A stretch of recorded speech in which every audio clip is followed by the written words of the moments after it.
I really just want to introduce the general area of genetics just very quickly to you all, I guess, what we're doing at the moment at DairyCo. And really, when we talk about the tools available at the moment, and we talk about the Breeder's Toolbox, I'd like to refer to the Breeder's Toolbox, we really have now got a lot of information to farmers that they can use in terms of selecting the animals going forward. Whereas historically it may have been production driven, really our emphasis is very much focused now on fitness traits, and fertility being one of them that I'll highlight today. But also farmers have got a lot of choice. There's a lot of bulls now on offer, and genomic technologies, and again I'll touch on genomics a little bit later on, really opens up a lot of opportunities going forward that enables farmers to make much more precise selection than they have done in the past.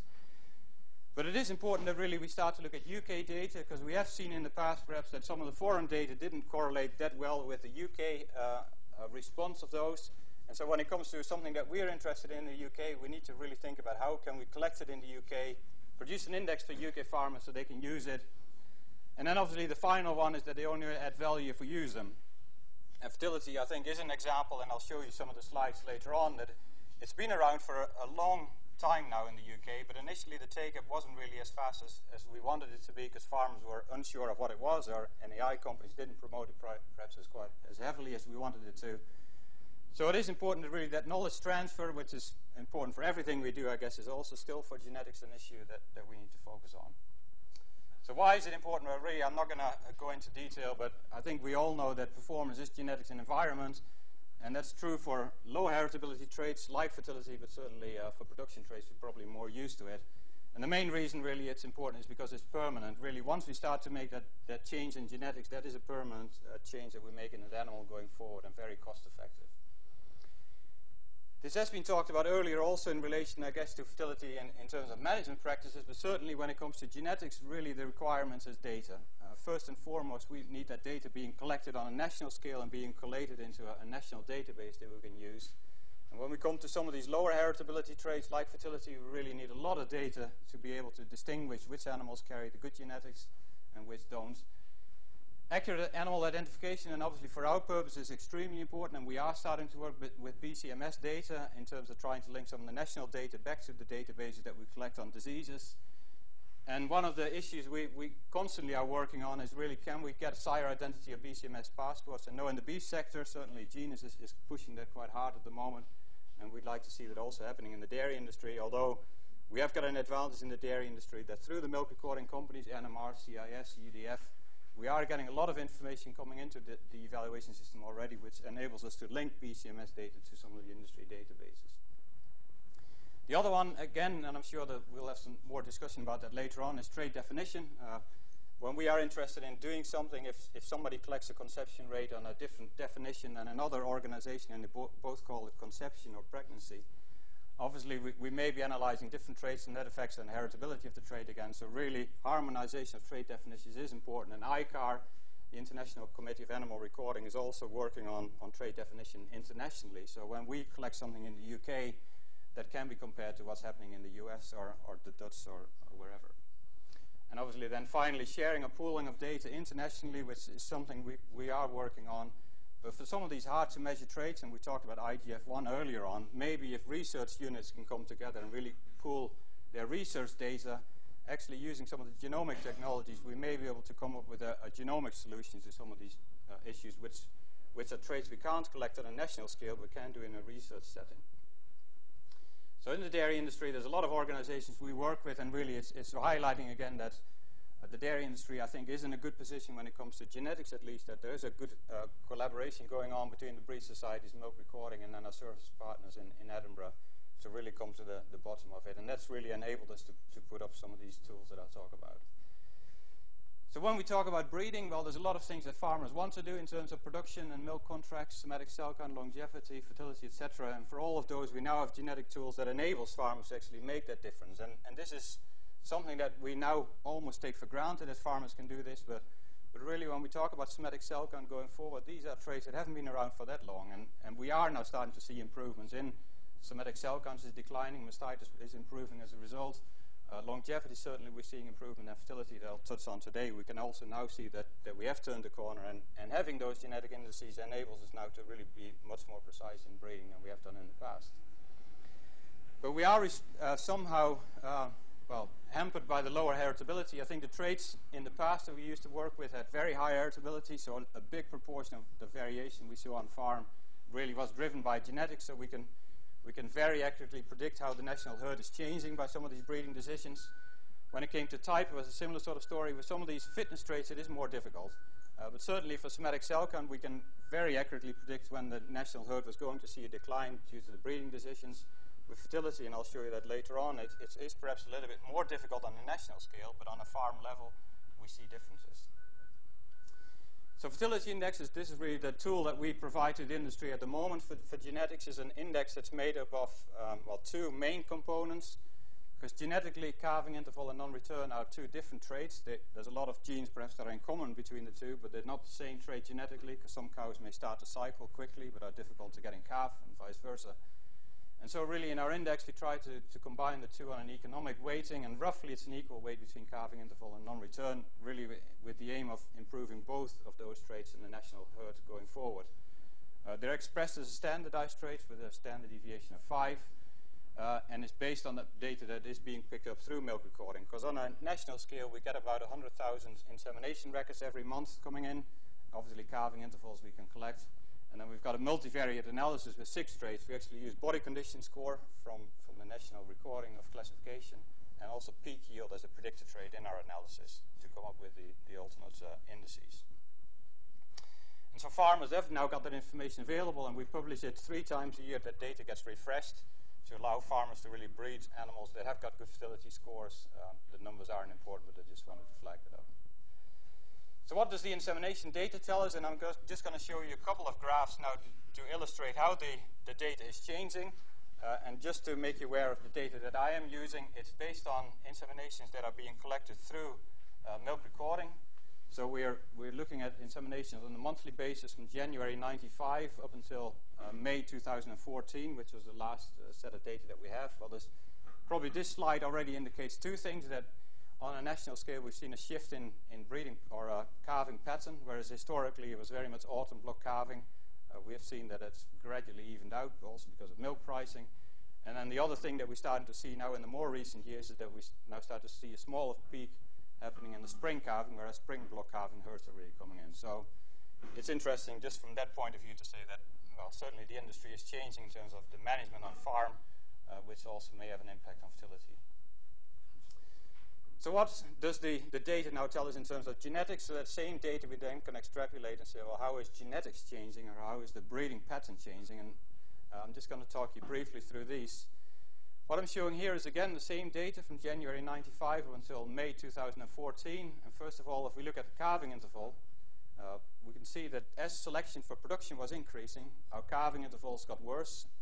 Then there's a period of leveling off, and then in the more recent years, since about 2006, we now see an improvement of calving interval on farms genetically. So farmers have changed their breeding habits in terms of what bulls they're using, because remember this is based on insemination data. Farmers are now very strongly selecting for improved calving intervals, and now we can see that actually the bulls we're using today are well, equivalent to really the bulls that we're using in the early 90s in terms of fertility potential. Similarly for non-return, initially a very strong decline, and since 2007 we see that improving, which then combined into our fertility index, which is the blue line, we can see that since 2007 we now see a rapid improvement in fertility of the bulls that farmers are using to breed the next generation of cows. Which then, because of the lead-in time, obviously it means there's a bit of a lag time before those animals come into calf or into milk, but really this does have an impact on the fertility of the national herd going forward quite significantly. So a little bit more of analysis just to see why, well, what is happening, and I don't want to go into in too much detail, but really I guess the two things that really come out is there was a level of period of leveling off of calving interval. Well, why was that happening? Were farmers really selecting for good fertility? Well, unfortunately not. Really at this period we didn't have any fertility indices available, but the reason our fertility didn't get worse at that period is because farmers weren't really selecting for milk. So this green line is now our milk trend, and as farmers were selecting for higher milk yield, our fertility got worse because these traits are genetically correlated. As farmers took the selection pressure off milk and actually leveled off for a period of time, similarly then calving interval didn't get worse, which was lucky. But then as farmers started selecting again for good fertility, we can actually see there's a bit of a break happening in 2005. And the reason that's happening is because at that time we started to introduce a UK fertility index in January 2005, first of all for UK bulls, but internationally farmers could also look at foreign scales and make some selection, which had a bit of an impact in calving interval, but non-return was still declining. And it wasn't until 2007, this is when we really started to put a lot of emphasis on fertility index in the UK, that we can then see that as selection for production is still improving from 2007 onwards, because of the extra pressure on fertility index, we can also now see that fertility is improving at the same time. So having the information really has enabled farmers to break that correlation between production and fertility and make improvements in both. Now just some data on what's happening in other countries, and this is a study that was done by the World Holstein Friesian Federation, just a survey on the member countries, and it was presented by Jenny Price at the recent Congress in Guelph. And really what it's showing, I guess what we've seen in the UK is that as production increased in the UK, our fertility got worse, and really the same sort of trend is experienced in most other countries where there really is that correlation between production and fertility on both a management level and on a genetic level. So what do we need to do if we want to improve fertility? Well, really in a breeding goal, because of the lower heritability and because of the genetic correlation between the two, we actually need to put quite a significant amount of fertility in our index. Just having it in there with a 5 or 10% weighting probably wouldn't do anything, because it's just not enough weighting on fertility as a trait to make a significant improvement. But in our PLI, which was actually revised in August of this year, we've now got a 20% weighting on fertility, which if you compare it to other countries around the world is probably one of the highest now. But that is because we do see it as a significant part of financial cost on farm, and we really want to make a significant improvement. And production, incidentally, is now only really a third of our overall index. So really our breeding objectives is very much driven towards reducing cost on farm, perhaps more so than just driving output. Well, I've shown you some of the genetic trends in fertility, and just very briefly I want to show you how that has changed over time. Again, the same sort of data now in a 15-year period from 1998 to 2013 in terms of inseminations happening on farm. Really in 1998 to 2003, very much our selection was focused on improving milk yields, and we were very in a period of a rapid decline of fertility, as I've shown you earlier. But similarly, somatic cell count and lifespan we're doing a poor job. That changed in the next 5 years, where really we started to put much more emphasis on lifespan and somatic cell count, but fertility we didn't really do a good job even then. And in the more recent years, we can now see that we can still see an improvement in production, not as much as we used to. But alongside, we are selecting for animals that can live longer, have better somatic cell count, and have good fertility. So what's then happening on farm? And this, I guess, is well, normally I would show you a trend where we can plot the phenotypic performance tracking genetics, and we can see that in production and somatic cell count, but for fertility it is a slightly different story. And that is because the heritability of fertility is lower. So when we look at breeding values of animals, which is a red line, we can see that as our selection changed, as I showed you earlier in about 2007, genetically we're now seeing animals being born that are better in terms of fertility. When we actually look at the calving interval of the animals, we can actually see that started to improve earlier. And really, this is just to show you that although genetically we're seeing improvement, it is important that we don't forget about the management. And certainly management changes that happened in 2004-05, probably with better heat detection and everything else, we can already see an improvement on calving intervals that also some of the other speakers have shown you earlier. So genetics is certainly a tool. It's not the complete story, but it certainly will help us going forward to make sure that fertility improves. Okay, and again, what other countries are showing in that survey is that most countries now, since 2006-07, are seeing an improvement in fertility as they start to emphasize and concentrate on it. So the previous slide I showed you what really was the trend across farms. The story is a much better story for genetics when we start to look at it within farm level, so where animals are managed in the same way and perhaps the heat detection is the same and feeding ration and veterinary advice is the same. When we then look at it within farm level and look at the genetics of bulls, so this is on a calving interval index of bulls from the very best, minus 15 days reduced calving interval in their daughters, to the very worst bulls who are plus 15, plus 20 days calving intervals, extended calving intervals in their daughters.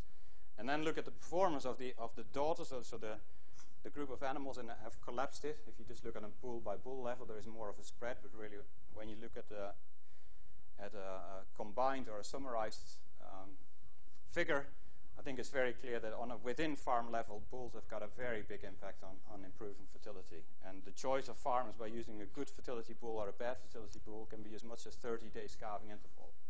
So on a within farm level, certainly the fertility index has got a very big part to play.